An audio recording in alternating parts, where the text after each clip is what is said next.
안녕하세요. 오늘도 사연살롱을 찾아주셔서 감사합니다. 저는 작년 이맘때쯤 결혼한 아직은 새댁이라는 말이 더 익숙한 20대 후반 김미연이에요. 요즘 젊은 사람들 정없다는 소리 한 번쯤 들어보셨을 것 같아요. 부모의 능력도 능력 중 하나라고 생각하던 예전 세대와 다르게 요즘 세대는 기브앤테이크가 분명하잖아요. 받는 만큼 주는 게 뭐가 잘못되었냐고 말씀하실 수 있지만요. 사실은 안 받고 안 하겠다는 논리가 더 크거든요. 그래서 소위 반반 결혼이라는 게 대세기도 했었고요. 부모님한테 손을 벌리는 만큼 해야 하는 의무 대신 반반씩 독립된 가정을 이끌겠다는 뭐 그런 거 아니겠어요? 갑론을박. 무엇이 옳고 그르다는 말을 하려고 이런 말을 꺼낸 건 아니고요. 요즘 세대와 다르게 전 받은 건 받고 할 도리는 다 하자는 주의라는 걸 미리 알려주고 싶었어요. 있는 집 부모라면 당연히 자식이 힘든 거 보기 싫을 테고 제대로 부모 사랑 받고 자란 자식이라면 부모에게 효도하는 게 이상한 건 아니잖아요. 다만 그게 돈이라는 허울 속에 가려 기브앤테이크라는 게 정없이 보인다고 생각했거든요. 그래서 정말 시부모님의 말도 안 되는 요구에 저 나름대로 잘 하려고 했답니다.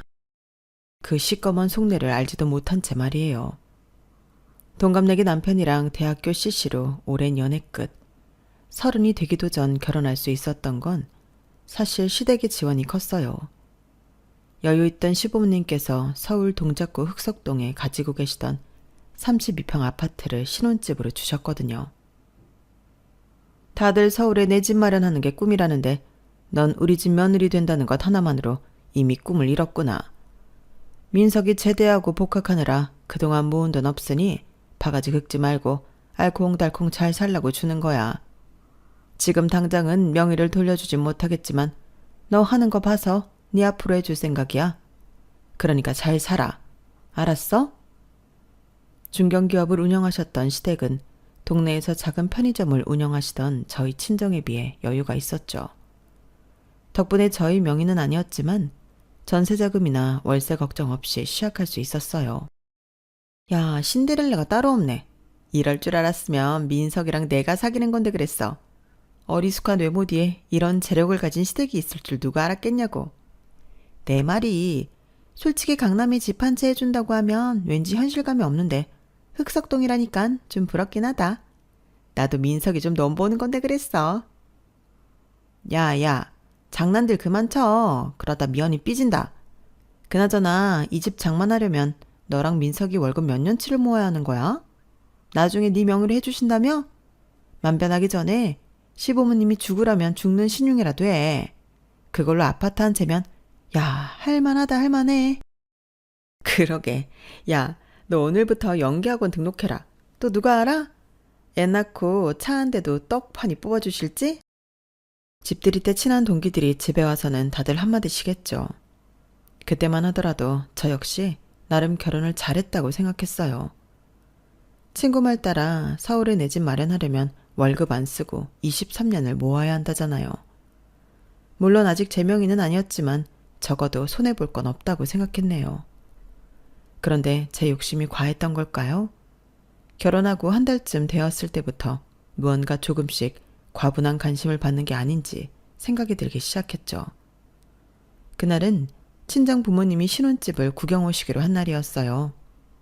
물론 그 전에도 여러 번 오갔었지만 결혼식도 끝나고 남편 회사 일도 바쁜 프로젝트가 마무리되어서 겸사겸사 제대로 집들이를 할 생각이었거든요. 아침부터 분주하게 집안 곳곳을 청소하고 친정 부모님께 대접할 음식도 준비하며 바쁘게 시간을 보내고 있었어요. 머릿속에 정해진 매뉴얼대로 정신없이 움직이고 있을 때 전화 벨소리가 요란하게 울렸어요. 시어머님이셨죠. 미연아, 오늘 친정 부모님 오시기로 했다면서? 정리는 잘하고 있는 거니? 음식은 뭐뭐 했어? 네, 어머니. 그렇지 않아도 청소하고 있었어요. 집에 물품이 없어 청소할 게 많은 게 아니라서 깔끔해 보이니까 걱정 안 하셔도 돼요. 음식은 갈비찜하고 잡채 좀 하려고요. 엄마가 좋아하시거든요. 갈비찜? 그거 은근히 어려운 건데. 너무 삶으면 고깃살이 흐물흐물해져서 씹어먹을 게 없고 덜 삶으면 뼈가 분리가 안 돼 먹을 게 없는데 괜히 어려운 음식해서 다 버리는 거 아니야? 아니에요. 저 갈비찜 잘해요, 어머니. 결혼 전에도 종종 집에서 해먹었었어요. 그래? 그럼 잡채라도 도와주러 가야겠다. 네? 오시게요? 내가 아무래도 걱정돼서 그래. 사돈어른 오시는데 집만 해주고 신경 안 쓰는 시어머니 될까봐. 가는 길에 친정 부모님 드실 과일도 좀 사가지고 갈 테니까 넌 너 하던 일 하고 있거라. 네? 아니에요, 어머니. 안 오셔도 된다는 말을 하려고 했는데 이미 제 대답을 듣기도 전 당신 할 말만 하시고 전화를 끊으셨더라고요. 다시 전화를 걸었지만 받지 않으셨죠. 아마 제가 어떻게 말했어도 오려고 작정하신 듯 했어요. 솔직히 오셔도 상관없는데 굳이 이렇게까지 오실 필요가 있을까 싶더라고요. 정말 저를 못 믿어하시는 건지 아니면 잘해주시는 시어머니로 보이고 싶으셨던 건지 모르겠지만요. 친정 부모님이 오시기 2시간 전 시어머님이 정말 오셨어요. 문을 열자마자 손에는 과일 바구니와 각종 밑반찬들이 들려 있었죠. 어머님, 뭘 이렇게 많이 가져오셨어요. 무겁게. 저 부르시지 그랬어요. 부르고 말고 할 게 뭐 있어. 택시 타면 금방인데. 너 오갈 시간에 집 청소해야지. 안 그래? 우리가 사준 집인데 깨끗하고 정갈하게 보여야 잘 살고 있구나. 사돈 어른들도 안심하실 거 아니야. 안 그래? 그렇게 말씀하신 시어머니는 들고 오신 각종 음식들을 저에게 미루시곤 집안 구석구석을 살피기 시작하셨죠. 제가 아침부터 열심히 청소하고 정리했는데도 마음에 들지 않으시는 듯 머리를 갸우뚱 하시면서 이것저것 다시 정리하시더라고요. 미연아, 여기 봤어? 이 구석까지 잘 봐야지. 여기 물때가 다 안 지워졌다니. 이렇게 물때가 쌓이다 보면 곰팡이 되고 관리가 더 까다로워지는 거야. 청소했다면서 이게 뭐야? 사돈 어른이 어떻게 생각하시겠어? 내가 안 봤으면 어쩔 뻔했니? 시어머니가 가리킨 화장실 구석 타일에는 아무런 흔적도 없었어요. 인테리어 새로 하고 들어온 지 이제 한 달. 거실 화장실은 잘 사용하지 않는 터라 물기가 있거나 물때 곰팡이 다 말이 안 되는 거였거든요. 하지만 그런 말들은 시어머니 귀에 핑계로 들리는 것 같았어요. 예, 사돈댁 언제 오기로 했니? 넌 여기서 나무 하나 보지 말고 주방 정리 좀 해. 아까 들어오면서 보니까 정신 없던데. 시어머님은 깨끗한 화장실이 지저분하다며 물 청소하시고 물걸레로 싹 한번 닦는 것까지 다시 하시더니 주방으로 들어오셨어요. 그러더니 제가 준비했던 음식들도 당신 방식대로 바꾸기 시작하셨죠. 이리 줘봐. 어머, 갈비찜이 왜 이렇게 짜기만 해? 물엿 넣긴 넣었어? 설탕이 아니라 물엿을 넣어야 윤기가 차르르 흐르면서 더 감질맛 나게 보이는 거야. 가만히 있어라. 내가 수습해 줄 테니. 결국 친정 부모님이 오실 때까지 모든 준비를 시어머님이 주도하셨고 저는 그저 거들 뿐이었죠. 친정 부모님이 오셨을 때도 시어머님은 떠나지 않으셨어요. 아유, 사돈 오랜만이에요. 우리 미연이가 친정 부모님 초대했다고 어찌나 걱정하든지 안쓰러워서 도와준다고 왔는데 벌써 시간이 이렇게 됐네요. 아우, 그냥 시켜 먹어도 되는데 이렇게 마음 써주시고 감사해요. 감사하긴요. 저는 우리 미연이가 너무 예뻐요. 꼭 제 딸 같아요. 그래서 집만 해주고 나 몰라라 못하겠더라고요. 딸처럼 챙겨주고 싶고 알려주고 싶고 그런 마음이에요. 친정 부모님은 어색한 웃음을 지으며 고개를 끄덕이셨고 저는 그저 그 자리에 서 있을 수밖에 없었어요. 마치 제 집에 손님으로 온 것 같은 느낌이었던 거 있죠. 그날 저녁 친정 부모님이 돌아가신 후 남편에게 시어머님의 과한 간섭에 대해 조심스럽게 말해봤어요. 자기야, 오늘 어머님도 오셨던 거 알아? 엄마가? 장모님 장인어른만 오시기로 한 거 아니었어? 누가 아니래. 집 청소는 잘하고 있는지 음식은 또 어떻게 했는지 걱정된다면서 음식 바리바리 싸가지고 오셨어. 우리 엄마가 좀 그래. 알아서 하게 냅둬도 되는데 꼭 당신이 직접 하셔야 직성이 풀리는 스타일이거든. 그래, 그러신 것 같았어.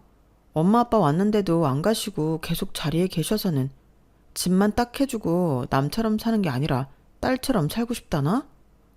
엄마가 그런 말을 했어? 몰라. 해주신 만큼 잘해야 하는 건 나도 알겠는데 이런 식이면 이 집 무르고 싶은 심정이야. 그런 게 어딨어. 자기 도와주러 오신 거잖아. 당신 시킨 것도 아니고 엄마가 다 했다며. 누가 들으면 복에 겨워서 요강에 똥 싼다고 욕해. 어이가 없어서 한 소리 하려다가 더 이상 말하지 않았어요. 그냥 이해해주고 공감해주길 바랬는데 그러지 못하는 것 같아 마음만 더 속상해질 뿐이었죠. 세상에 꽁돈이 없다는 건 알았지만 그게 시작일 줄은 꿈에도 몰랐어요. 그걸 미리 알았다면 그때 남편이랑 단판을 짓는 건데 말이에요. 결혼 3개월 차에 접어들면서 친정 부모님 방문 사건 이후로도 시어머님의 간섭은 잊혀질만 하면 한 번씩 생기곤 했어요. 말로는 딸처럼 생각해서 그런다, 집만 해주고 나 몰라라 하는 정없는 시어른이 되는 건 싫어서 그런다 하시는데 정말 그렇게 보이는지 한번 들어봐 주세요. 결혼 100일을 맞아 남편과 함께 특별한 저녁 식사를 계획하고 있었어요. 연애할 때 대학생이었고 남편은 군대 다녀와 사회에 저보다 늦게 시작하면서 형편이 넉넉했던 적이 없었거든요. 그러다 보니 각종 기념일은 항상 마음만 주고받기 일쑤였죠. 그렇게 시간이 지나 결혼하니 둘 다 직장인이고 부모님이 마련해준 아파트에서 신혼생활을 시작하다 보니 여유라는 게 생기기 시작했던 거예요. 근사한 곳에서 맛있는 걸 먹는 것도 좋겠지만 둘 다 집순이 집돌이기에 신혼집에서 제대로 분위기 내보자고 며칠 전부터 계획을 세우고 바빴어요.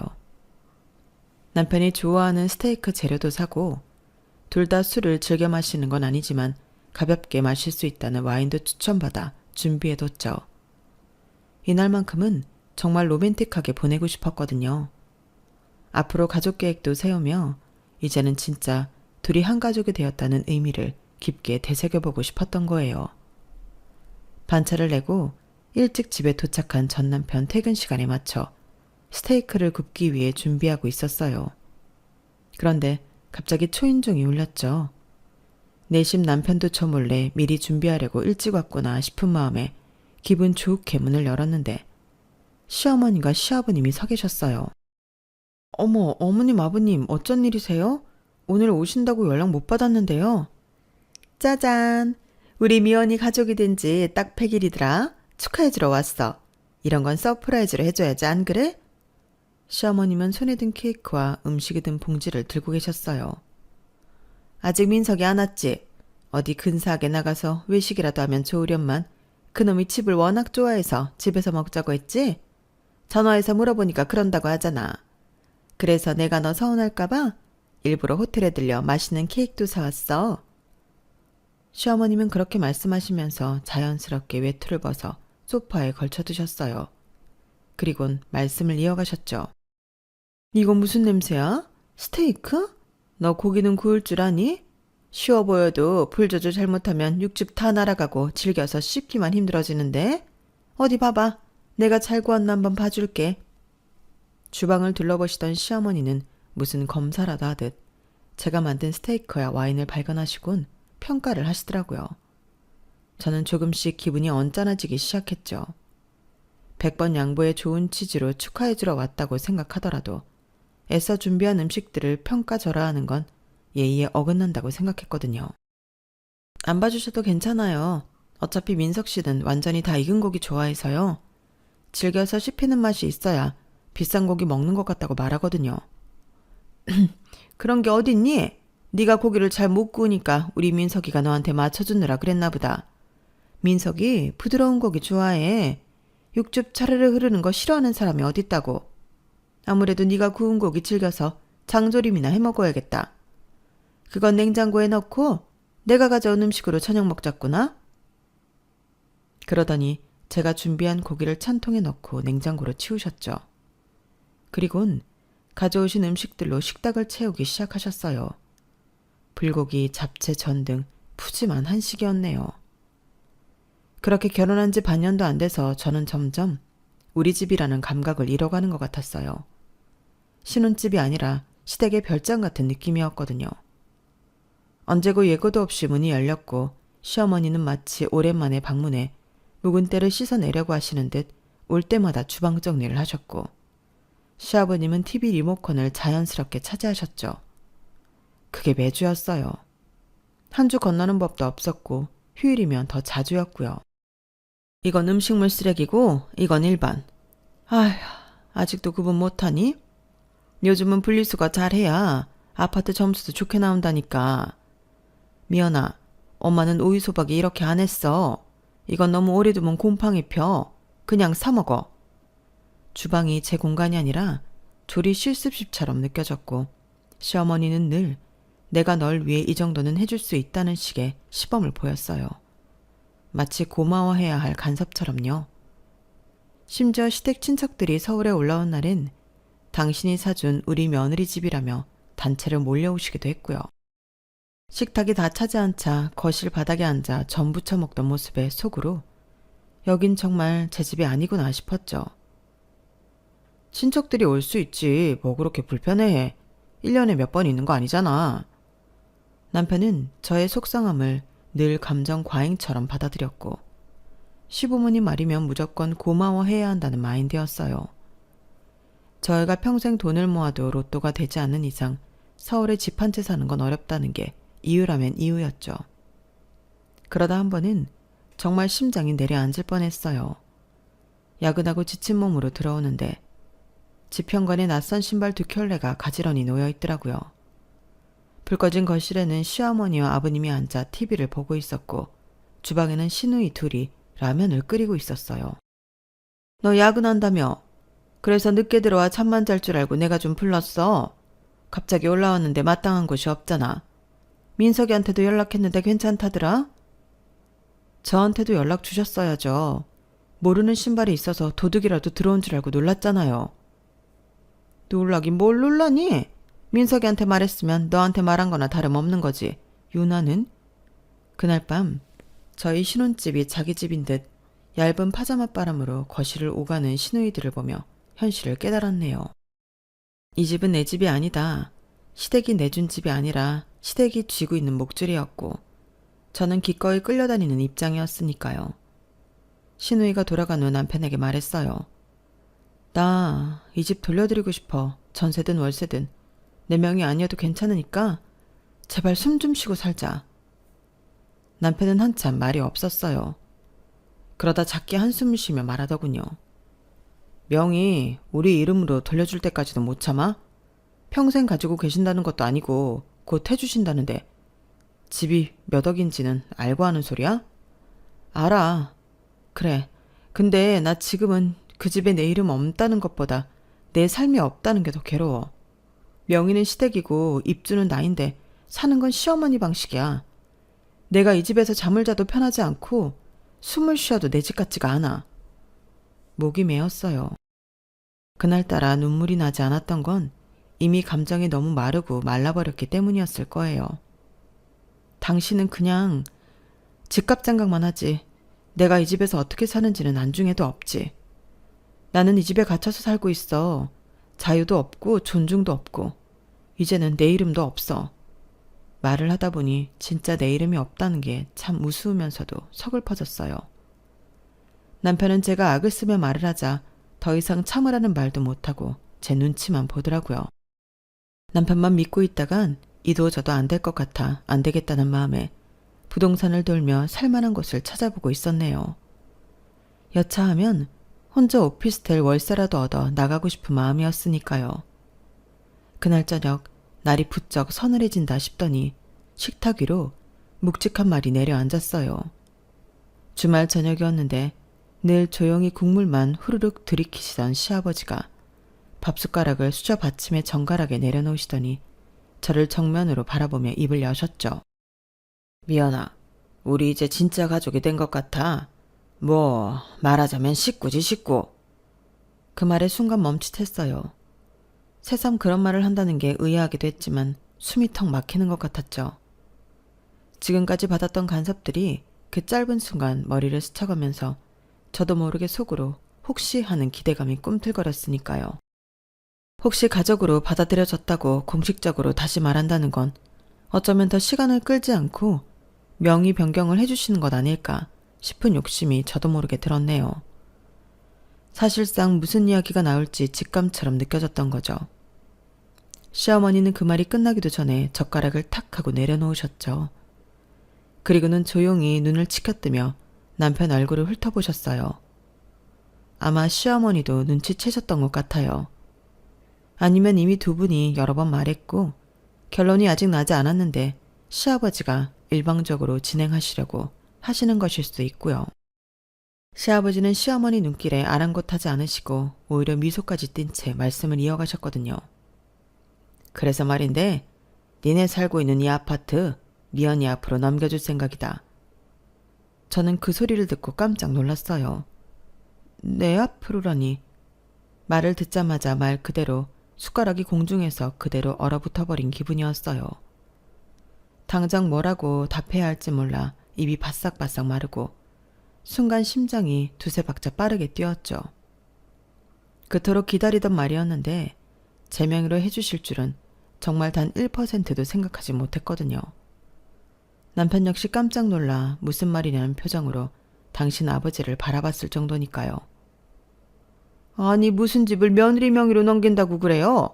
민석이랑 공동명의도 아니고 세상 천지 집을 아들 명의도 아니고 며느리 명의로 넘기는 집이 있어요? 있으면 낳아보라 해요. 무슨 시부모 공양을 한 것도 아니고 애를 낳아 대를 이은 것도 아니고 남들이 들으면 웃어요. 말도 안 되는 소리라고 있어 이 양반이. 내가 살아보니까 그래.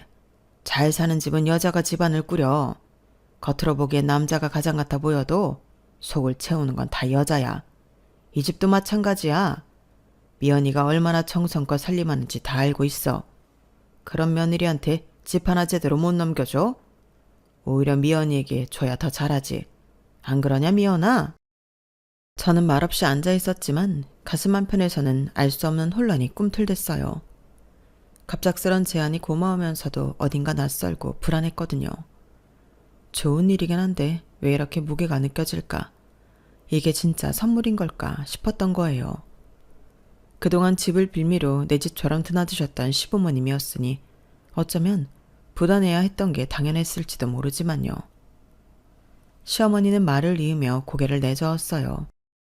그래봤자 며느리는 며느리예요. 이혼하면 남이고 나중에 뭐 하나라도 뒤통수 치면 그땐 무슨 수로 되돌릴 건데요?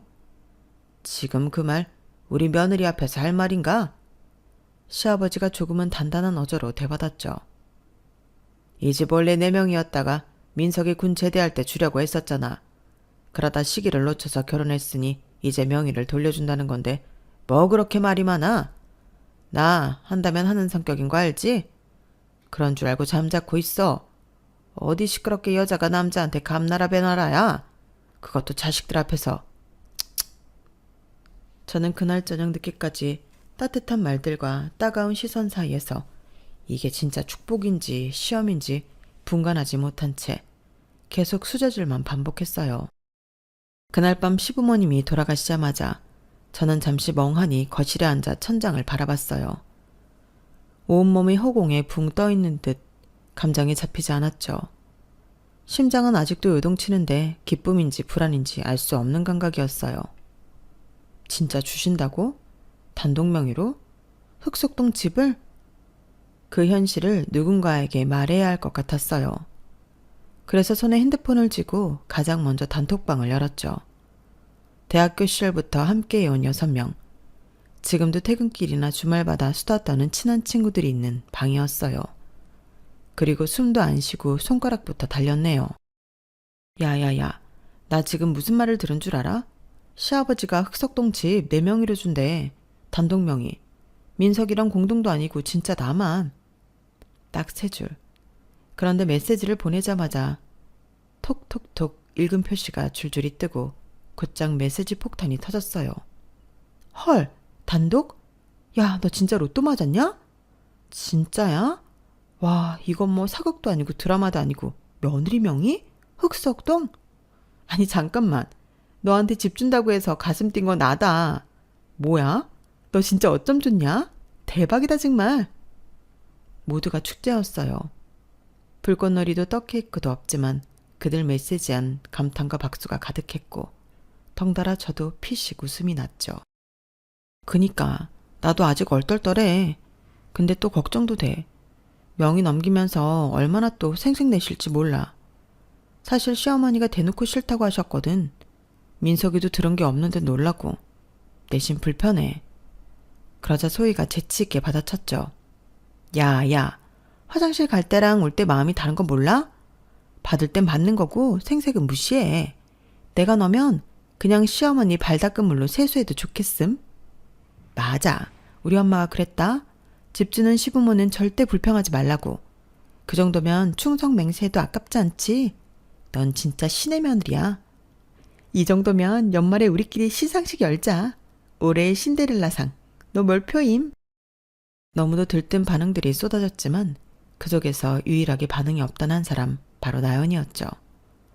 한참 말이 없던 그녀가 대화가 잠잠해질 무렵 조심스럽게 말을 꺼냈어요. 근데 나만 이상하게 느껴? 왜 갑자기 네 명의로 준다고 하는 걸까? 그 집 진짜 그냥 주는 게 맞는 거야? 순간 톡방은 고요해졌고 공기가 싸늘하게 식었어요. 방금 전까지 들떠있던 축제 분위기는 이 순간 깨졌고 정적 뒤에 곧장 해나가 반격하듯 톡을 날렸죠. 뭐야? 나연아, 그 말 좀 그렇다? 괜히 물 붓는 소리 하지 마. 다들 축하해주고 있는데 꼭 그렇게 말해야 돼? 헐, 또 시작이다. 그러니까 이혼한 거지. 뭐든 의심하고 뒤통수 맞을까봐 겁만 내니까. 그럴 거면 단톡하지 마. 분위기가 급속도로 험악해졌어요. 누군가는 조용히 나연을 감싸려 했고 또 누군가는 눈치 없이 왜 저러냐며 면박을 줬죠. 결국 누군가가 말없이 나연을 뺀 새 단톡방을 만들었죠. 야, 신경 쓰지 마. 걔 성격 원래 저래. 못 가진 사람 마음 모르는 거지. 넌 진짜 잘된 거야. 부러우면 지는 거잖아. 이런 말들이 오고 갔지만 저는 그 축하의 말들보다 단 한 줄이 자꾸 머릿속을 맴돌았어요. 진짜 그냥 주는 게 맞는 거야. 의심은 불쾌했지만 아주 없던 생각은 아니었거든요. 갑자기 명의를 넘긴다는 건 당연히 기쁜 일이지만 왜 지금? 왜 나한테? 왜 단독으로? 라는 질문이 뒤따라오는 건 어쩌면 너무나도 당연한 반응일지도 몰랐어요. 그날 밤 저는 휴대폰을 내려놓고도 쉽게 잠들 수 없었어요. 진짜 이건 선물일까 싶었던 거예요. 그날 아침 괜히 바람이 서늘하다는 생각이 들었어요.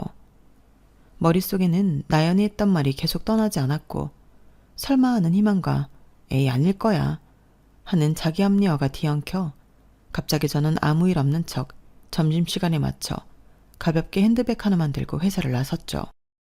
구청에 도착했을 때 문턱 앞에서 잠깐 멈칫했어요. 내가 바보일 수도 있다는 생각과 안 가면 뭔가 더 큰 걸 놓칠 수 있을지도 모른다는 불안이 교차했거든요. 민원실로 들어서서 창구 앞에 섰어요. 조금 떨리는 목소리로 말을 꺼냈죠. 저 주소는 흑석동 땡땡번지요. 명의 변경을 하려는데 필요한 서류가 뭔지. 직원은 능숙하게 키보드를 두드리더니 모니터를 한참 들여다봤어요. 그러다 고개를 들고 말하더군요. 아, 이건 얼마 전에 명의 변경이 한 번 됐는데요. 그 말에 어깨가 움찔했어요. 입술이 바짝 말라붙는 느낌이 들었고 저도 모르게 놀란 목소리로 대꾸했죠. 네? 명의가 변경되었다고요? 그것도 얼마 전에요? 네, 오늘이 꼭 3달째 되네요. 직원은 피곤한 기색을 숨기지 않고 무심히 대답하더군요. 그 말을 듣는 순간 머릿속 어딘가에서 찰컥하고 뭔가 맞물리는 소리가 들렸어요. 이상했거든요. 시아버님은 분명 명의를 넘겨준다고 말씀하셨는데 이미 넘겼다는 말은 단 한 번도 안 하셨거든요. 그럼 대체 누가? 손끝이 차가워지는 걸 느꼈어요. 직원에게 등기부등본을 뽑아달라고 말하고 종이를 받아들자마자 소유자 이름부터 확인했죠. 김대현. 대체 누군지 알 수 없었어요. 남편 이름도 시아버지나 시어머니 이름도 아니었으니까요. 다만 시아버지와 남편 성이 같아서 친척 중 누군가? 라고 어렴풋 상상의 나래를 펼칠 뿐이었죠. 그러다 문득 첨석장에 찍혔던 시아버님 이름이 떠올랐어요. 김대석. 또렷하게 떠오른 시아버님 이름과 아파트 명의자 이름이 오버랩되며 불안한 의심은 확신으로 바뀌었죠. 왜 아무 말 안 했지? 아버님 것도 아니었잖아. 그럼 대체 김대현은 누구? 아무리 친척이라도 남의 집 명인데 이걸 내 이름으로 돌릴 수 있다고? 대체 어떻게? 그때 감이 탁 왔어요. 말뿐이었구나 싶었던 거예요. 서류도 도장도 없었으니까요. 저는 그냥 말 한마디에 들뜨고 믿고 감내해 온 거였던 거죠. 그래도 시부모니까 가족이니까 명의를 내게 주겠다고 한 그 말을 짧은 순간이라도 믿었던 제가 바보 같았어요. 결국 종이 한 장으로 분명해졌던 거예요. 그 집은 제게 아니란 건 말이에요. 남편도 혹시 알고 있는 걸까? 그 말도 안 되는 명의 이전 약속이 사실은 공중에 흩뿌린 연기였다는 걸. 저는 궁금증이 꼬리에 꼬리를 물고 늘어지는 상황이었죠. 등기부등본을 뗐을 때 모든 게 다 거짓이었단 걸 알았을 때도 전 끝까지 망설였어요. 혹시 남편은 진심이었다면, 정말 아무것도 몰랐다면, 나 혼자 오해하고 혼자 성급한 판단을 내린 건 아닐까 하는 그 찜찜함이 한참을 붙잡고 놓아주질 않았죠. 그러다 보니 어영부영 일주일이라는 시간이 지났더라고요. 그리고 그주 주말 어김없이 시부모님은 저희 집에 방문하셨어요. 그리곤 예상치 못한 말씀을 꺼내셨죠. 다음 주에 명의 이전하러 가자. 인감이랑 신분증 준비해둬라. 순간 남편이 지은 표정을 보고 모든 게 분명해지는 걸 느꼈어요. 만약 계획된 일이고 이 모든 걸 알고 있었다면 절대 놀랄 수 없는 표정. 진심으로 부모님에게 상속받는 표정으로 놀라고 들뜨며 감격하는 그런 표정이 나왔거든요. 속으로 이런 생각까지 했어요. 만약 이 표정이 연기라면 정말 연기상을 줘도 부족하지 않다고요. 그 정도로 거짓말을 모르던 사람에게서 나온 눈빛으로 모든 게 선명해진 거죠. 이제는 제가 말할 차례였죠. 잠시 망설이려는 찰나 남편이 시아버님께 고맙다는 말을 먼저 하고 저를 돌아봤어요. 마치 자기가 제 몫의 상을 대신 받은 것처럼 흐뭇하게 웃었죠. 진짜 우리 집 되는 거네? 자기야, 아버지가 이 정도까지 하시는데 고맙다는 말은 해야지. 뭐해? 어서 인사드려. 그 순간 저는 숨이 멎는 줄 알았어요. 지금 감사를 해야 할 사람은 누구고 무엇을 위해 고마워해야 하는 걸까? 제 이름을 울린다는 미끼를 던져놓고 그 실체도 모른 채 마냥 좋아하는 남편까지. 그 모든 상황이 너무 어지럽게 느껴졌죠. 저는 잠시 눈을 감았다가 조용히 입을 열었어요. 어떤 부모가 자기 자식을 이렇게 위험한 일에 끌어들여요? 순간 공간 전체가 조용해지더군요. 남편은 당황한 얼굴로 나를 쳐다봤고 시어머니는 머리를 갸웃하며 반문했어요. 그게 무슨 말이니 미연아? 우리가 너 주겠다는데 그게 뭐가 위험하다는 거니? 정면으로 시어머니를 바라봤어요. 그동안 가슴속에 눌러두었던 말을 조심스럽게 꺼냈죠. 자식이면 못 그러시죠. 자식한테 그럴 순 없죠. 자식이 아니니까. 며느리니까. 며느리는 남이니까. 저를 그냥 이용하시는 거잖아요. 시어머니의 표정이 그 짧은 순간 확 변했어요. 뭐라고? 지금 그 말 진심이니? 남편은 마치 며느리와 부모 사이에서 불편한 교차로에 서 있는 사람처럼 불안해하며 얼굴을 돌렸죠. 자기야, 왜 그래? 그런 말이 어딨어? 부모님은 당신 생각해서 내 명의도 아니고 우리 공동 명의도 아니고 당신 단독 명의로 해준다는데 그렇게 말하면 어떡해? 어떡하긴 뭘 어떡해? 다 된 밥에 채 뿌리면 그 밥 먹을 수 있는 줄 알아? 평양감사도 저 싫다면 그만이다. 어디서 고마운 줄도 모르고 비싼 집, 아들도 아니고 며느리에게 준다는데도 내가 이런 소리를 들어야 하니? 그렇게 말하면 어떡하냐고? 고마움이요? 자기야, 한번 생각해봤어? 이 집이 20억짜리 이 집이 왜 당신 앞으로 안 오는지 한 번이라도 생각해본 적 있어? 남편은 대체 제가 왜 그러는지 의아하다는 듯 당혹스러운 표정을 지었고 시어머니는 분노로 손을 떨며 말씀하셨죠. 너 그게 무슨 말이야? 우리가 무슨 꿍꿍이라도 있어서 너한테 준다는 말이야? 고맙다고 우리 집 귀신이 되어도 시원찮을 판에 물을 끼얹는 게 아니라 똥물을 쏟아 붓는구나 부어. 그때 시아버지가 묵직한 한숨을 내쉬며 말했어요. 그래, 싫으면 안 해도 된다. 억지로 줄 생각 없다. 시부모님은 제가 진실을 알 거라는 걸 모르시니 베팅하시는 것 같았어요. 옆에서 남편이 그건 아니라고 중재하며 시부모님 마음이 변하기 전에 빨리 잘못했다고 빌라고 분위기를 조성하고 있었으니까요. 저 역시 물러서지 않고 이 집 필요 없다는 듯 준비했던 말을 쉴 새 없이 쏟아붓기 시작했습니다. 이건 지난주에 구청 가서 떼어본 등기부 등본이에요. 이 집 지금 명의자 김대현 씨잖아요. 민석 씨 삼촌 맞죠? 말하자 순간 시어머니의 눈빛이 불안하게 흔들렸고 시아버지는 고개를 돌린 채 입술을 꾹 다물었죠. 이건 아버님 명의도 아니고 민석 씨 명의도 아니에요. 어머님 명의는 더더욱 아니고요. 그런데 아버님은 이 집을 제 앞으로 넘긴다고 하셨어요. 그게 말이 돼요? 부모님 명의도 아닌 집을 선심쓰듯 저에게 주시면 제가 고맙다고 덥석 받을 줄 아셨어요? 남편은 제 쪽으로 몸을 기울이며 작게 물었죠. 그게 무슨 말이야, 자기야? 그 사람 누구 명의로 돼 있다고? 삼촌, 당신 삼촌. 그리고 더 중요한 건 이게 단순한 명의 이전이 아니라는 거야. 이상해서 부동산 카페에 익명으로 올렸었죠. 시댁에 제 앞으로 명의를 넘긴다고 하는데 등기부에는 가족도 아닌 다른 친척 이름이 적혀 있다고요. 그리고 거기서 어떤 분이 답글을 달아주셨어요. 법무사라고 하시면서요. 이건 전형적인 채무자의 재산 은닉 방식이래요. 부채 때문에 본인 명의에 있던 자산을 친척이나 제3자에게 돌려놓고 나중에 신뢰할 수 있는 또 다른 사람 명의로 옮기려는 행위. 말하자면 법적 추적을 피하기 위한 가짜 이전이라는 거죠. 거실은 한순간 숨소리도 들리지 않을 만큼 고요해졌죠. 그리고 그 행위는 법적으로 사해행위라고 하더군요.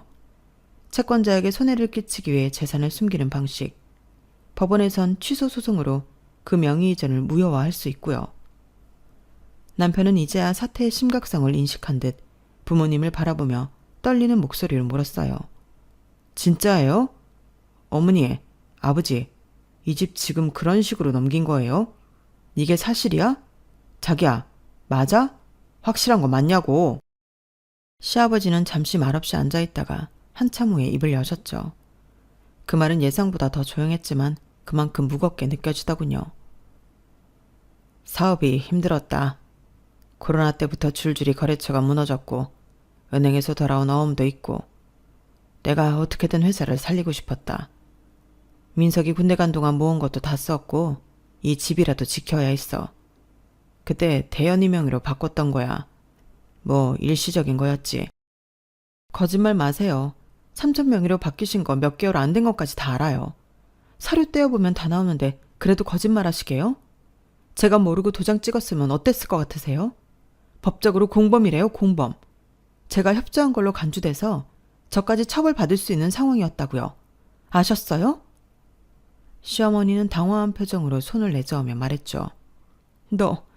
네가 그걸 어떻게 알아봤니? 아니, 그냥 그건 도와주는 거지. 공범이랄 건 없지 않니? 가족끼리 서로 돕고 사는 거지. 얘는 누가 들으면 우리가 버벅이고 사는 나쁜 사람인 줄 알겠네. 엄마. 남편은 그 말을 듣고는 마치 모든 걸 내려놓은 사람처럼 의자에 등을 기댔더군요. 진짜 저한테는 왜 아무 말도 안 했어요? 어떻게 이럴 수가 있어요? 차라리 저한테 그러시지. 왜 미연이를 이렇게 끌어들이는 게 말이 돼요?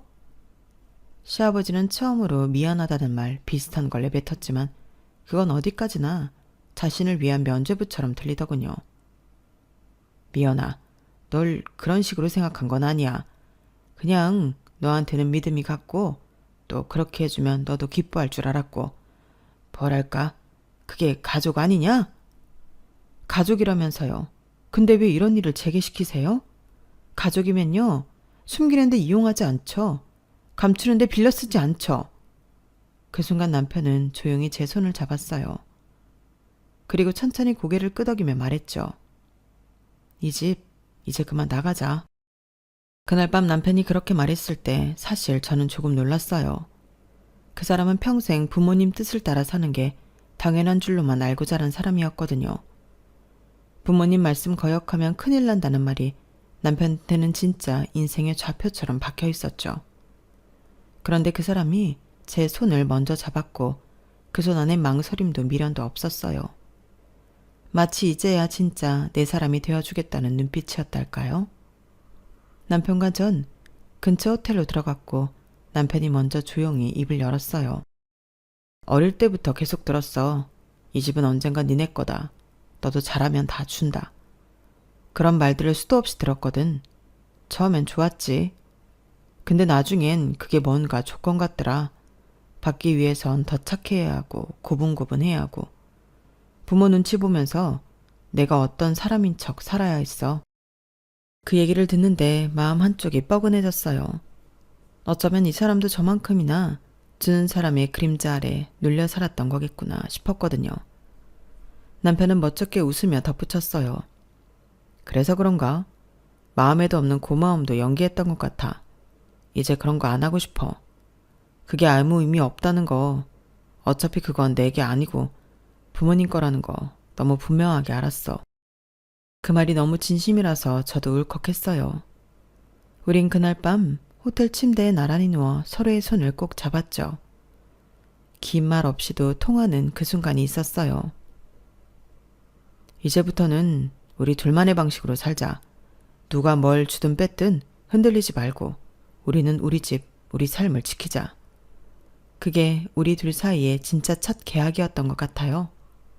서류도 도장도 없었지만 그 어떤 명의보다 강력한 약속이었죠. 며칠 뒤부터 시부모님 쪽 상황은 빠르게 꼬이기 시작했어요. 채권자들이 시아버지 회사 자산을 본격적으로 추적하면서 김대현 씨 명의로 되어 있던 부동산들이 전부 조사 대상에 올랐다고 하더라고요. 그 안엔 당연히 흑석동 아파트도 포함돼 있었어요. 명의를 옮긴 지 몇 달밖에 안 된 데다 실거주는 저희 부부였고 등기부상 소유주는 생뚱맞은 삼촌이라는 점에서 의심은 더 커질 수밖에 없었겠죠. 결국 법원은 사회행위 취소 소송을 받아들였고 흑석동 아파트는 강제 가압류에 들어갔어요. 시아버지와 시삼촌은 그 부동산 거래가 실질적인 소유권 이전이 아닌 재산 은닉의 목적이 명의 신탁이라는 점을 부인했지만 소용없었죠. 김대현 씨는 허위 명의 이전에 협조한 공범으로 간주돼 연대 책임을 지게 됐고 문제 자금 흐름 일부가 시어머니 통장으로 연결되면서 세무조사까지 확대됐어요. 그 와중에도 시어머니는 저한테 조심스레 문자를 한 통 보냈어요. 미연아, 우리가 너무 가볍게 생각했나 봐. 네 입장 이해 못한 건 미안하다. 어쨌든 다 지나간 일이니까 너도 이제 마음 편히 살아. 그 문장을 읽고 한참을 바라보다가 결국 아무 답도 하지 않았어요. 사과 같기도 했지만 자세히 들여다보면 이쯤 했으니 그만하자는 무책임한 마무리였거든요. 네가 참아줬다면 일이 이렇게까지 커지는 않았을 텐데. 우리가 그동안 해준 것도 있는데 너무했다. 그런 말들이 행간에 가득 묻어나왔으니까요. 그 다음날 남편 핸드폰으로는 시아버지가 전화를 걸어왔어요. 처음에 무심한 목소리로 어떻게 지내냐? 고 묻더니 이내 톤이 바뀌어 날카로운 말을 꺼내시더군요. 너무 극단적으로 갔어. 네 마누라가 그렇게 안 나섰으면 이 정도까진 않았다. 가정이라는 게 다 덮고 넘어가는 순간도 필요한 건데 요즘 것들은 안 그래. 남편은 말없이 듣고만 있었고 그날 밤 조용히 제게 털어놨어요. 아버지는 아직도 네가 뭘 잘못했다고 생각하는 것 같아. 뭔가 네가 문제를 만들었다는 식이야. 아마 앞으로도 사과는 없을 것 같아. 그 말에 저는 담담히 고개를 끄덕였어요. 사실 기대도 하지 않았거든요. 애초에 그분들이 준다고 말했던 것도 뺏기지 않으려고 숨겼던 것도 모두 그들 중심의 계산 위에서 나온 움직임이었으니까요. 그 계산서 안에 저라는 인간은 없었어요. 그저 신뢰도 높은 도장 또는 믿음직한 명의였을 뿐이죠. 그러더니 시어머니는 몇 주 뒤 친척들에게 얘기를 흘렸는지 뜬금없이 시누이에게서 전화가 왔어요. 언니, 엄마 아빠 완전 망신당했어. 서울 땅 가진 거 하나 믿고 살았던 사람들인데 결국 민낯 다 까발렸지 뭐야. 근데 언니가 아빠랑 그렇게까지 해야 했어, 가족끼리? 순간 헛웃음이 나왔어요. 가족이라는 말은 그렇게 쉽게 입에 당기면서 정작 가족의 이름으로 누군가를 조용히 짓밟는 일엔 아무런 죄책감이 없는 사람들이었던 거죠. 시아버지는 결국 사업권을 포기하시고 회사도 법정 관리로 들어갔고 자산 일부를 매각해 채무를 상환 중이라고 들었어요. 남은 건 가압류된 부동산 그리고 명의를 빌렸다가 무너진 관계뿐이었죠. 시어머니는 여전히 가족 톤으로 연락을 해왔어요. 우리 이제라도 다시 잘 지내보자. 그때는 다 급해서 그런 거지. 우리가 정말 널 이용하려고 했겠니? 이젠 그 말조차 지치더군요. 이용하려고 한 게 아니었다는 말은 결국 내가 오해한 거라는 말이니까요. 그렇게 저와 남편은 가족이라는 이름 아래 붙잡히지 않기로 했어요.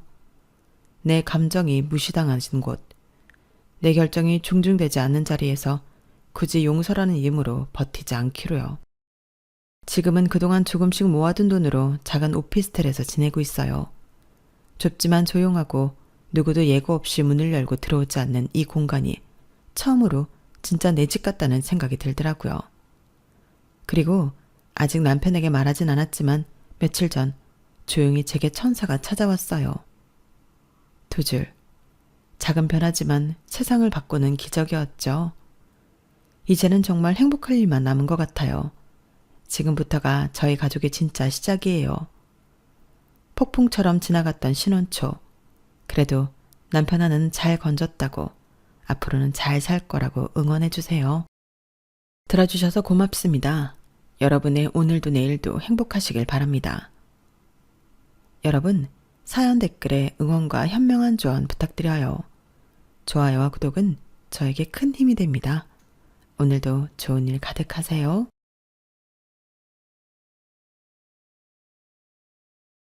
안녕하세요. 오늘도 사연 살롱을 찾아주셔서 감사합니다. 결혼 3년차 사진 스튜디오를 운영하는 한 여자입니다. 결혼을 하기 전에는 텔레비전이나 라디오 사연에 자신의 이야기를 적는 사람들이 참 이해가 안 됐었는데요. 직접 결혼을 해보니 알겠더라고요. 흔히 사람들이 결혼은 두 사람만의 일이 아니라고들 하잖아요. 둘만의 일이라면 속 시원하게 뒤집어져라 싸우고 풀면 그만인데 집안이 엮이면서 어른들은 물론이고 각자 소중한 가족이 끼게 되니 화난다고 화나는 대로 일일이 화낼 수도 없고 꾹 참고 넘어가야 하는 일들이 많으니 화병이 나더라고요.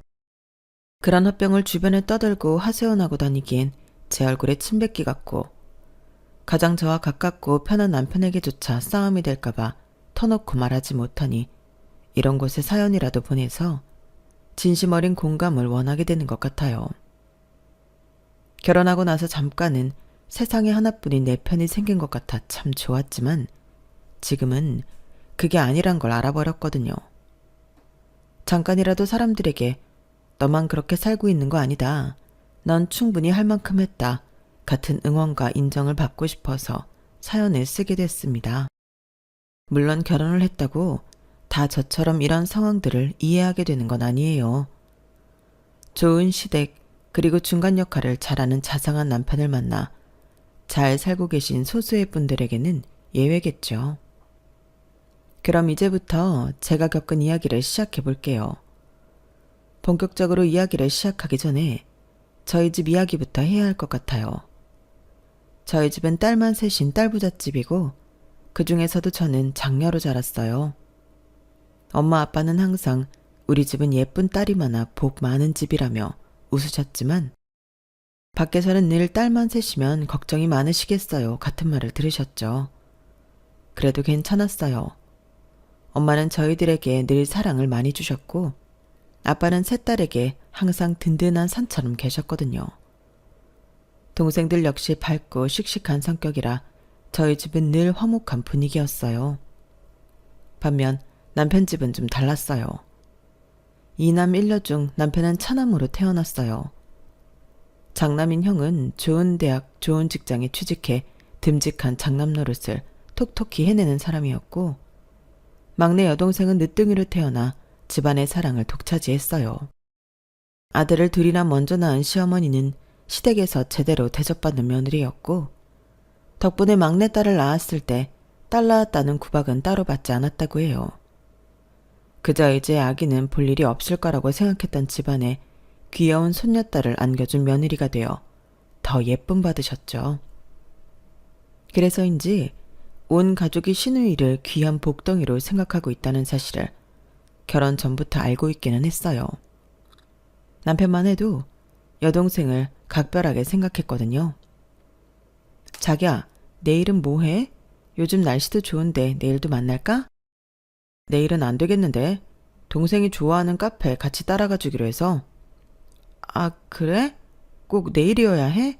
우리 오랜만에 휴일이 이틀이나 맞는데. 그치.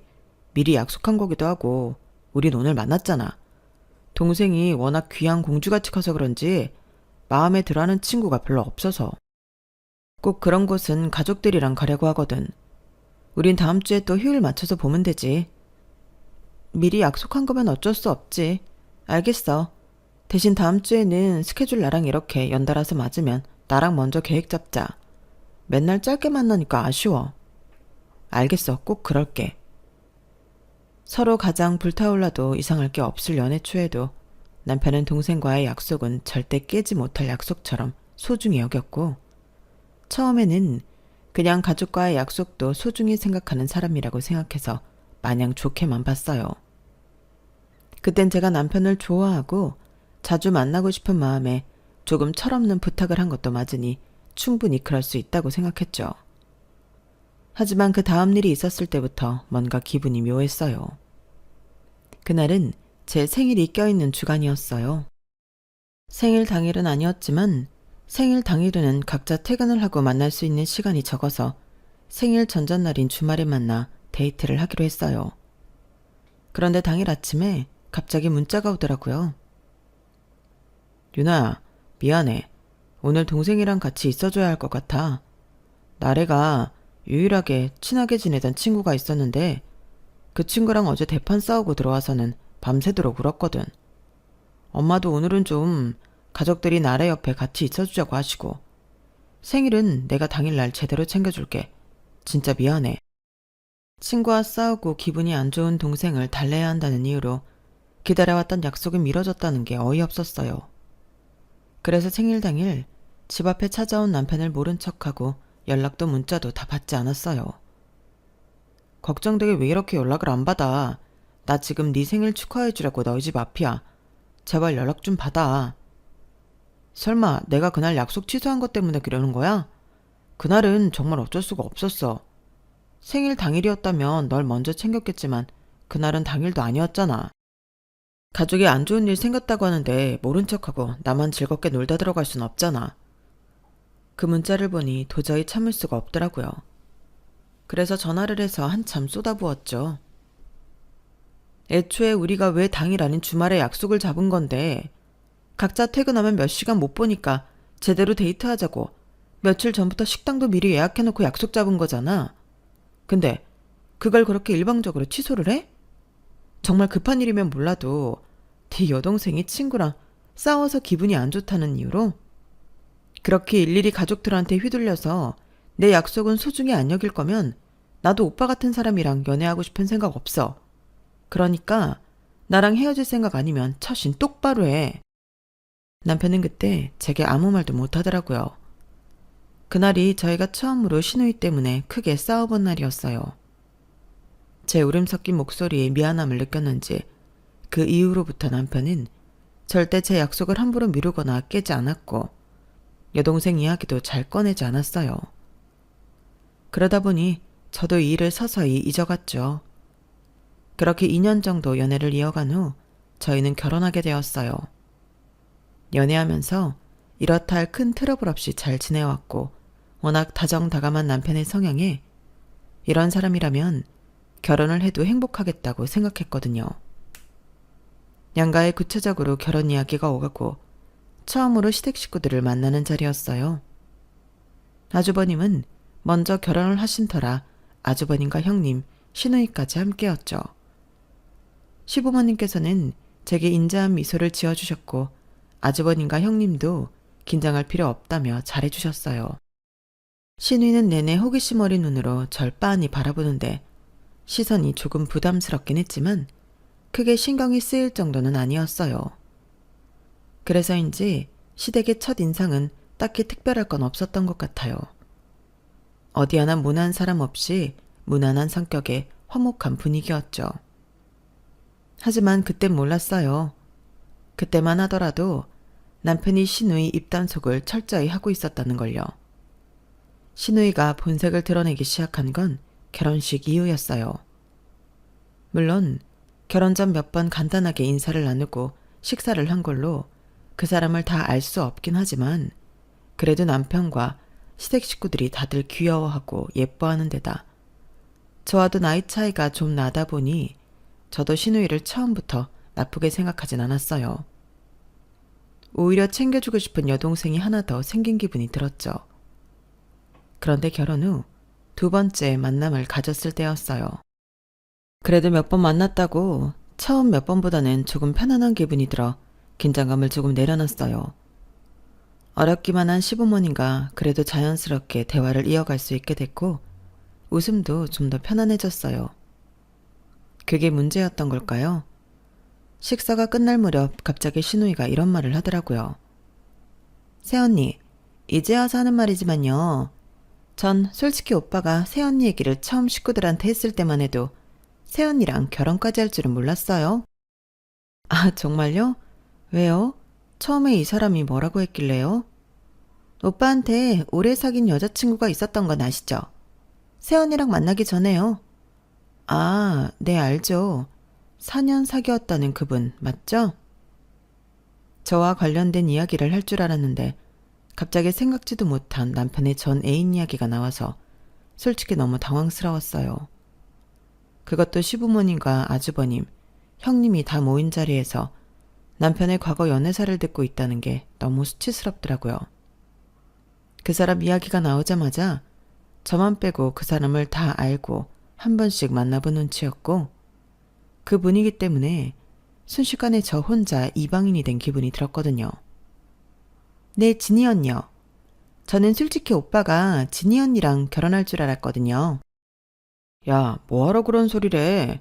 그런 건 혼자 속으로 생각하든가. 누가 너한테 물어봤어? 새언니가 방금 물어봤거든. 아무튼 그래서요. 그 언니가 우리 식구들이랑 엄청 친하게 지냈거든요. 오빠랑 자주 싸우긴 했지만 시집은 꼭 우리 집에 오겠다고 약속했었는데 그 약속이 이렇게 깨질 줄 누가 알았겠어요? 처음에 새언니랑 소개팅 하던 날도 오빠 완전 심드렁했거든요. 소개팅으로 무슨 인연을 만나겠냐면서 그냥 친구가 하도 부탁하니 잠깐 진이랑 헤어졌을 때 나가보고 다시 진이 붙잡을 거라고요. 그랬었구나. 전혀 몰랐네요. 정나래, 그만해라.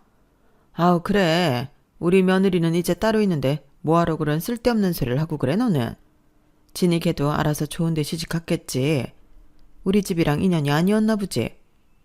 오빠랑은 인연이 아니었을지 몰라도 우리 식구들하고는 얼마나 사이가 좋았는데요. 진짜 내 새언니로 딱이었는데. 그런 언니가 새언니로 들어왔으면 좋겠다 싶었거든요. 아, 이런 게 좀 시어머니 마인드 그런 건가? 혼자서 북치고 장구치고 약 올리듯 그러는데 별로 대꾸하고 싶지도 않더라고요. 그래서 그냥 혼자 떠들게 내버려뒀어요.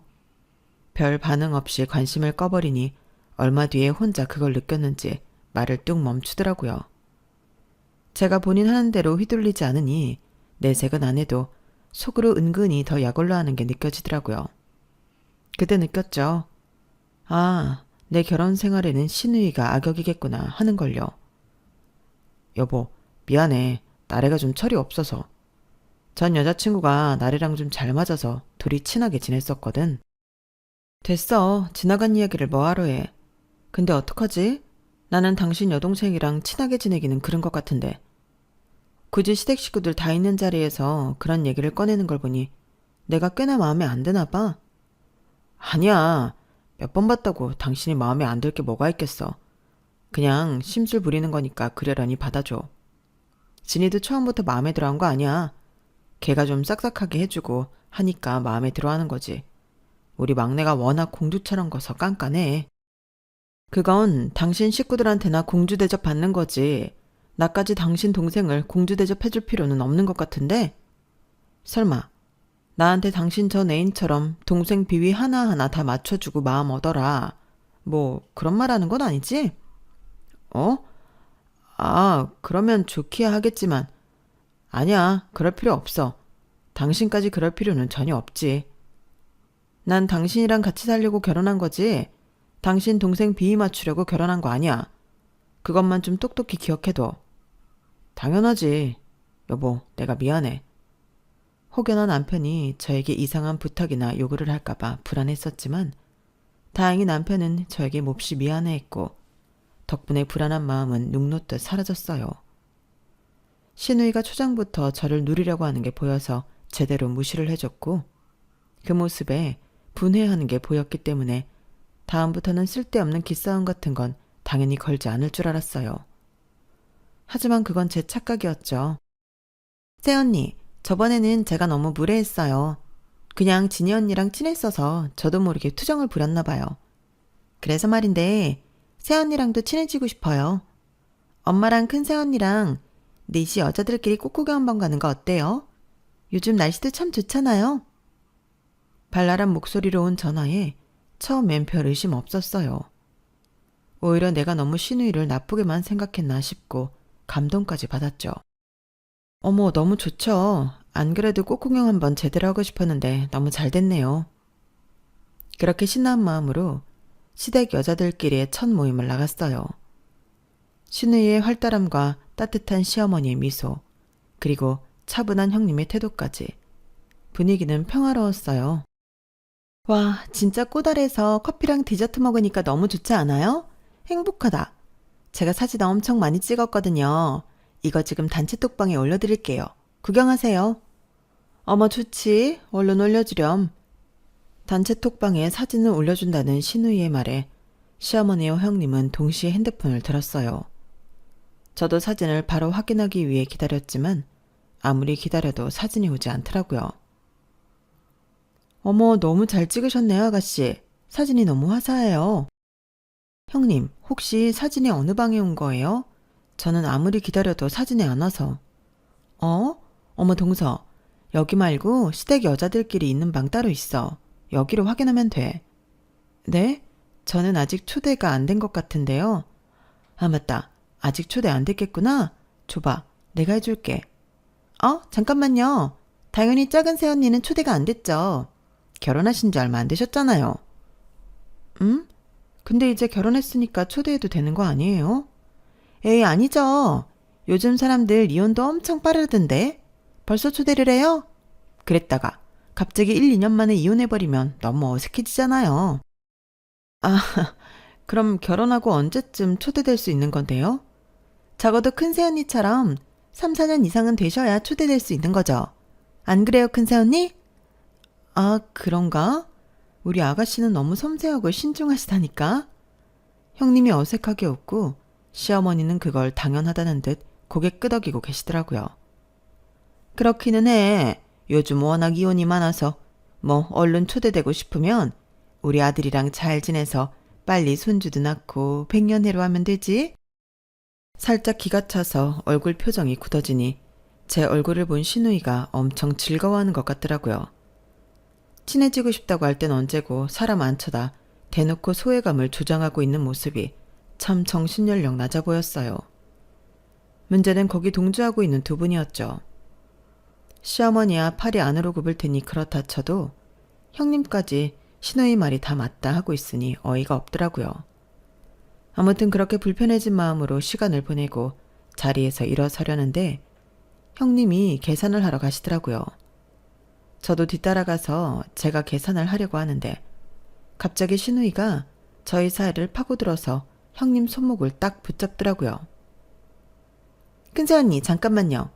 결혼한 지 얼마 되지도 않은 작은 새언니가 내주셔야죠. 큰 새언니는 그동안 돈 많이 쓰셨잖아요. 안 그래요? 아, 그런가요?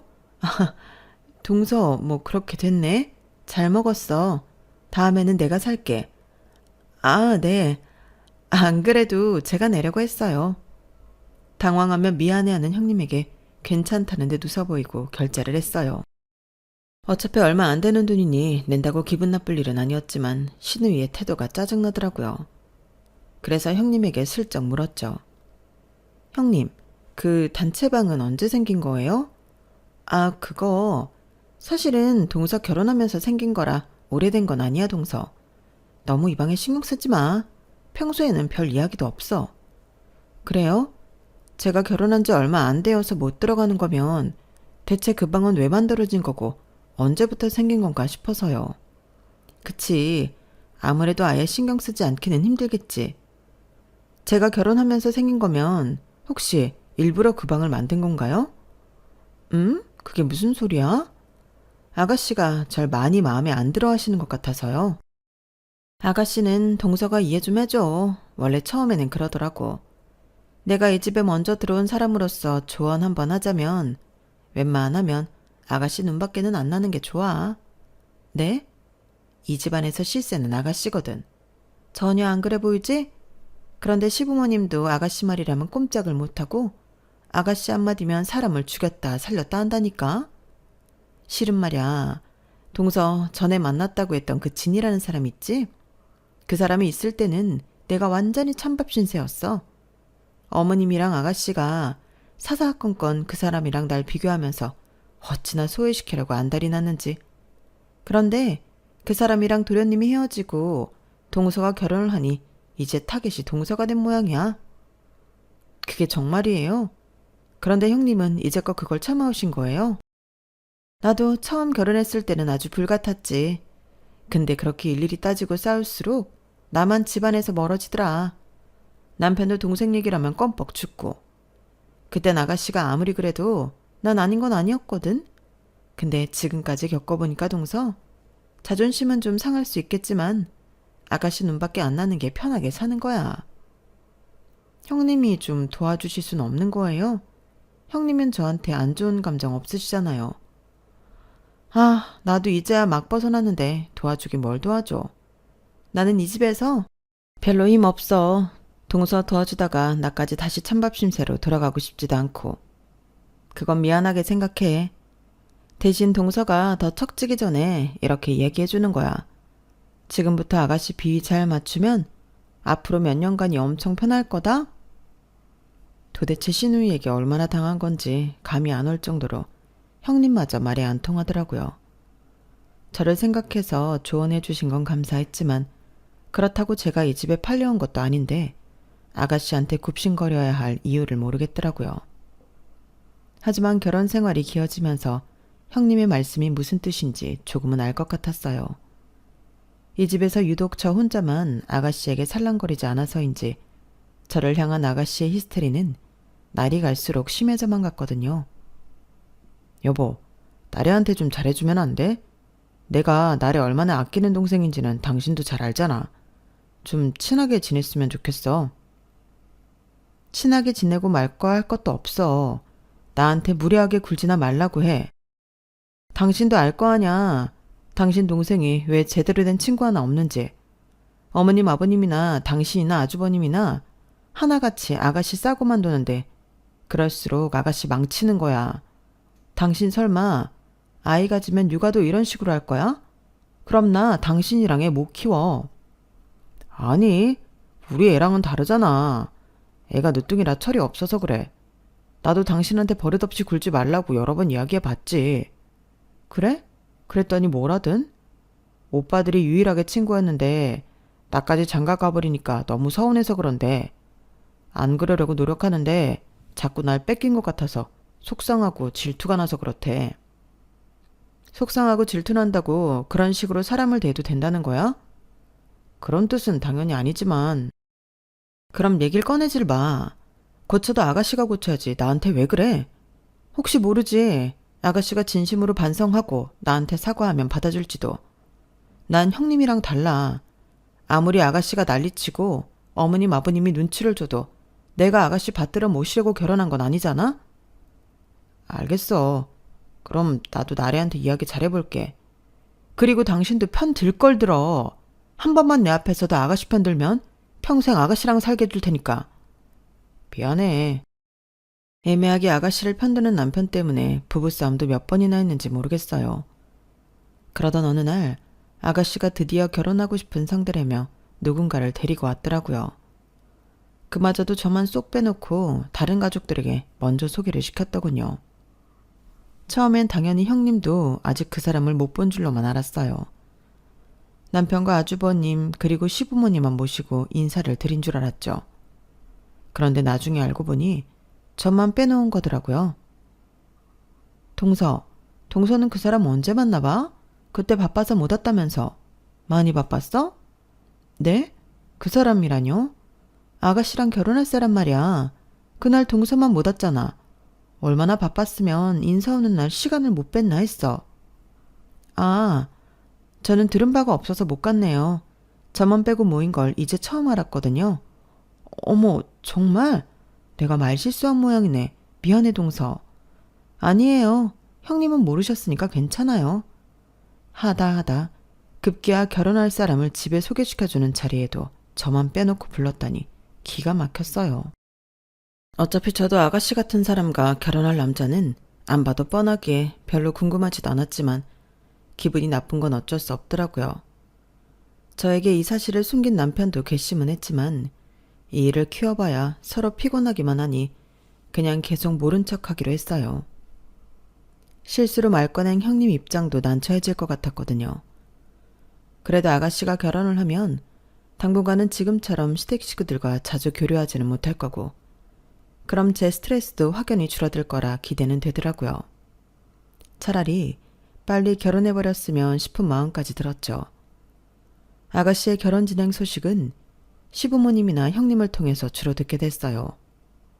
역시나 결혼을 준비하니 볼 일이 많이 없어져서 좋더군요. 그런데 하루는 저에게 직접 전화가 오더라고요. 어머 아가씨, 웬일이세요? 저한테 전화를 다 하시고. 아, 작은 새언니, 잘 지내시죠? 못 본 지 꽤 됐네요. 결혼 준비하면 원래 다들 정신 없잖아요. 준비는 잘 돼 가세요? 안 그래도 그것 때문에 전화드렸는데요. 혹시 다다음 주 목요일에 시간 되세요? 네? 왜요? 그날이 촬영 때 입을 드레스 고르는 날인데 새언니가 좀 봐주셨으면 해서요. 제가요? 저보다는 편하고 친하게 지내시는 형님이 낫지 않으세요? 왜 저예요? 아, 그게 실은 큰언니는 저랑 취향이 잘 안 맞아서요. 작은 새언니가 옷도 잘 입으시고 센스도 좋으시니까 작은 새언니가 봐주셨으면 해서요. 저희가 그런 부탁을 서로 주고받을 사이는 아니지 않나 싶은데요. 거길 가려면 평일에 일도 빼야 하고요. 새언니, 제가 그동안 못되게 군 건 정말 죄송했어요. 부탁할 사람이 정말 새언니밖에 없어서 그래요. 새언니가 그래도 요즘 사람이고 트렌드도 제일 잘 알잖아요. 엄마랑 큰언니 센스는 아시잖아요. 가서 같이 봐줄 친구가 없어서 그래요. 한 번만 부탁드려요. 너무 갑자기 이렇게 부탁을 하시니 저도 당스러운데요. 평일이라 일도 빼야 하고요. 부담스러우실 거 알아요. 그런데 저도 얼마나 곤란한 상황이면 이러겠어요. 이번에 도와주시면 정말 앞으로는 언니한테 잘할게요. 잘 지내고 싶어요. 그럼 생각 좀 해보고 연락드릴게요. 솔직히 너무 갑작스러워서요. 네, 천천히 생각해 보시고 연락주세요. 기다릴게요. 처음으로 아가씨의 입에서 직접 자신이 못된 짓을 했다고 인정받으니 이상하게 마음이 조금 풀리더라고요. 그래도 마음 한구석에 필요해지니 살랑거리는 거 아니야? 라는 의심이 지워지지는 않았어요. 그래서 남편에게 말하니 남편이 놀라워하며 그러더군요. 이번 일로 당신도 나래랑 친하게 지낼 수 있는 거 아니야? 그럼 우리 부모님도 참 좋아하실 텐데 집 분위기도 좋을 거고. 그때 형님이 전에 하신 말씀이 떠오르더라고요. 아가씨랑 잘 지내는 게 앞으로 편하다라는 말이요. 그때 왜 그 말이 떠올랐는지 모르겠어요. 그래도 제가 먼저 스스로 굽히고 들어가는 게 아니라 아가씨에게 사과를 받은 지금만이 유일하게 저희 사이에 벽을 허물 수 있는 순간이지 않을까 싶었어요. 그래서 부탁을 들어주기로 했죠. 그런데 하나를 들어주니 두 번째, 세 번째는 거절하기가 어렵더라고요. 새언니, 혹시 저 월말에 스튜디오 촬영이 있는데요. 저 촬영하는 현장 좀 사진 찍어주실 수 있어요? 네? 사진이요? 어차피 사진 찍으러 가는 건데 현장은 뭐하러요? 아니, 요즘은 그런 현장 사진이 더 이쁘더라고요. 엄마한테 부탁하려고 했는데 엄마는 아무리 알려드려도 비율이 이상하게 나오게 찍어서요. 새언니가 사진도 전문가시잖아요. 아유, 그래. 지난번에 네가 골라준 드레스들도 어찌나 예쁘든지 얘가 왜 너만 고집하는지 알겠더라. 네가 사진작가라 그런지 우리 가족 중에 가장 눈썰미가 좋기는 해. 촬영이야 부담 갖지 말고 하던 대로 해주면 돼. 시어머니까지 합세해서 그러니 거절하기가 힘들어서 그래, 이번 한 번만 마지막으로 도와주자 생각했어요. 사실 사진 찍는 취미가 있어서 좋아하는 일이기도 하고 제가 직접 골라준 드레스를 입은 아가씨 모습이 궁금한 마음도 조금은 있었거든요. 그렇게 좋은 마음으로 도와주면 언젠가 제 마음에 보답을 받을 날이 있겠지 싶었어요. 하지만 결혼식이 다가올수록 그 생각은 틀렸다는 걸 조금씩 눈치채기 시작했죠. 아, 이거 하객이 많이 모자라서 어떡하나? 그러니까 나 어떡해 엄마. 우리 둘째 며느리가 사진 일 하면서 만나는 사람이 엄청 많을 것 같은데 하객 좀 채워주면 안 될까? 네? 어머님, 그건 좀 어려울 것 같은데요. 아무리 아는 사람이 많아도 그런 부탁을 어떻게 해요? 그래도 부탁할 사람이 작은 새언니밖에 없는데 어떡해요. 큰 새언니랑 저는 나이 차이가 너무 많이 나서 큰 새언니 친구들이 오면 너무 이상해 보일 거 아니에요. 그리고 큰 새언니는 주부라서 좀 직장인 같은 사람들이 오면 좋겠는데. 평소 얼마나 인맥 관리를 못했길래 좋은 날 와서 축하해줄 하객도 없나 싶은데 그런 주제에 원하는 하객상이 있다는 게 꼴보기 싫더라고요. 그동안 해온 부탁 들어주면서 잘 지내려고 노력했던 제 자신이 순식간에 후회됐어요. 됐어요. 다른 건 몰라도 그런 무리한 부탁은 못 들어드려요. 정 필요하면 요즘 하객 알바도 많다던데 알바생 쓰세요. 선 넘는 부탁이라 거절하니 바로 표정이 싸늘해지더라고요. 결혼하고 나서 시어머니 그런 표정은 처음 봤어요. 그렇다고 그 부탁을 들어줄 수는 없는 노릇이니 애써 모른 척했죠. 그러던 어느 날이었어요. 아버지가 돌아가신 건 시누이 결혼식 일주일도 채 남지 않았을 때였어요. 갑작스러웠고 믿기지 않았고 솔직히 말해서 세상이 잠깐 멈춘 것 같았어요. 근데 멈춘 건 저 혼자였더라고요. 아버지가 세상을 떠났다고 장례식장을 잡았다고 전화를 걸어서 알렸을 뿐인데 시어머니는 바로 그 자리에서 이렇게 말씀하셨어요. 지금 그 소식 알리려고 전화한 거니? 세상에, 사돈께서는 참 도움도 안 되시지. 우리 딸 결혼식 앞두고 이게 무슨 일이야? 어머님은 아버지의 사망 소식에도 어떤 걱정도 질문도 하지 않은 채 본인 딸 결혼식부터 생각하시더라고요. 그래서 너 지금 설마 장례식장에 간다는 건 아니지? 아니 뭐 지혜비 장례식이니 아예 안 갈 수 없겠다지만 얼른 보내드리고 빨리 돌아와라. 거기 미련하게 내내 상치르고 있지 말고. 다른 딸들은 몰라도 너는 그러면 안 되지. 원래 좋은 일 있기 전에 그런 곳 가면 안 되는데. 그래도 부모 상이니까 내가 잠깐은 허락하마. 어머님, 대체 그게 무슨 말씀이세요? 당연히 아빠 가시는 마지막 길인데 3일장 제대로 지켜드려야죠. 얘가 큰일 날 소리 하네? 내가 너 그럴 줄 알았다. 죽은 사람 곁 지킨다고 죽은 사람이 살아 돌아오기라도 하면 그러라고 하겠어. 근데 그러기는커녕 네가 그렇게 3일 내내 거기 죽치고 있다 와서 우리나라 결혼식에 귀신이라도 붙어서 오면 어쩌려고 그래? 책임질래?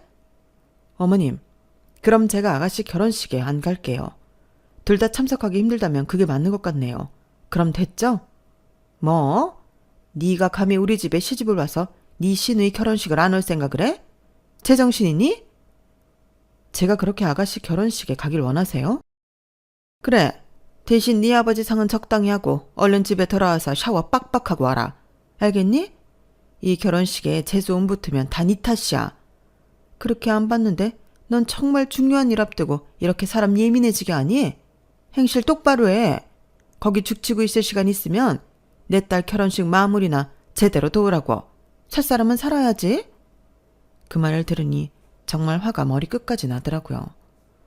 어떻게 이렇게까지 비인간적이고 자기 식구들, 자기 자식만 생각할까 진절머리가 났어요. 어머님의 그런 모습을 보고 나니 아가씨가 왜 그 모양으로 컸는지 알 것 같더라고요. 무개념에 제 기분만 생각하고 논리도 상식도 없는 점이 시어머니랑 꼭 닮았더라고요. 너무 화가 나는데 이걸 당장 풀기엔 제 앞에 닥친 슬픔이 너무 컸어요. 전화를 끊고 끓어오르는 분노는 잠시 삼키고 슬픔에 젖어있는 저의 자매들과 함께 조용히 아빠를 보내드리기로 했어요. 장례식은 아빠처럼 조용하고 따뜻한 분위기 속에서 치러졌어요. 마지막 날 3일장을 마무리하고 밀려오는 공허한 마음에 혼자 멍하니 앉아있는데 시어머니에게 전화가 왔더라고요. 장례식 내내 코빼기도 안 보이던 시댁 식구들이었기에 당연히 인사치레로라도 장례식은 잘 치렀는지 묻는 전화일 줄 알았건만 역시나 착각이더군요. 전화기 너머로 들리는 목소리는 애도는커녕 퉁명스러움으로 가득 차 있었어요. 너 지금 뭐하고 있니? 오늘 아버지 3일장 마지막 날이었어요. 어머님은 결국 안 오셨네요. 내가 미쳤다고 거길 가니? 너 근데 아직도 거기 있어? 지금 몇 시니? 내일 우리 딸 결혼식인데 기어이 3일장 내내 자리를 지킬 거야? 내가 너 그럴 것 같아서 전화해봤다. 아우 지독한 것. 너같이 귀신 붙은 사람이 오면 우리 딸 인생 망칠 수도 있으니까 오지 마라. 그 순간 이상하게 화가 나지도 않고 오히려 마음이 차분히 가라앉더라고요. 그냥 이 모든 걸 다 끝내줘야겠다는 생각이 들었어요. 다음날 결혼식장에 하객이 하나둘 모였고 드레스를 입은 신부와 정장을 입은 신랑이 신부 대기실에서 사진을 찍고 있었어요. 그리고 그들 앞에 상복 차림 그대로인 제가 등장했죠. 3일 내내 슬픔에 젖어있던 저를 남편조차 막지 못했어요. 검은 저고리와 검은 치마, 입술에 립스틱조차 바르지 않은 생기 없이 창백한 얼굴로 조용히 걸어가니 사진을 찍던 신랑 신부의 시선이 제게 향했죠. 작은 새언니? 세상에, 지금 뭐 하시는 거예요? 옷차림이 그게 뭐예요? 우리 아버지가 돌아가셨거든요. 상 다 치르자마자 오는 길이에요. 네? 작은 새언니 아버지가 돌아가셨다고요? 아, 심지어 모르셨어요? 하긴 귀한 막내 공주님이 결혼하는 좋은 날인데 어머님이 알리셨을 리 없죠. 상복 입고 오길 잘했네요. 이미 늦었지만 이제라도 애도 좀 해주세요. 그래도 이 결혼식 제가 많이 도왔잖아요? 예, 너 지금 뭐 하는 거야? 정말 죽고 싶어? 어? 네, 저 여기서 그냥 확 죽어버릴까요? 우리 아버지 따라갈까요, 어머니? 네? 시댁에서 마음에 안 든다고 죽도록 괴롭혀서 신우이 결혼식 날 죽어버렸다고 기사에 대서특필 한번 나게 해드려요? 유명인 되고 싶으세요? 어머나 세상에. 아유, 머리야. 엄마! 제가 눈에 핏발까지 서며 발악하니 시어머니는 기함을 토하며 쓰러졌고 심각성을 깨달은 시아버지가 뒤늦게 달려오셨어요. 아유, 우리가 미안하다. 너 속상한 건 알겠지만 오늘은 우리 딸한테는 좋은 날이잖니. 이러지 마라. 결혼식 아직 시작도 안 했으니까 끝나고 이야기하자. 살 사람은 살아야지. 아주 어머님이랑 똑같은 말씀을 하시네요. 살 사람 하나 살리자고 대체 몇 명을 죽이시는 거예요? 네? 제가 이 집에 잘못한 게 뭐예요? 하객 좀 안 불러다 준 거요? 곤란한 부탁, 필요할 때는 살랑거리면서 부탁해서 다 들어줬더니 겨우 그 부탁 하나 안 들어줬다고 바로 싸늘하게 돌변하질 않나. 우리 아버지 장례식장에 아무도 부조금이나 참석은커녕 애도 전화 한 톡 안 하질 않나. 근데 지금 보니 아예 알리지도 않으셨네요. 그러고도 두 분이 인간이에요? 뭐라고? 여보, 이만하면 됐어.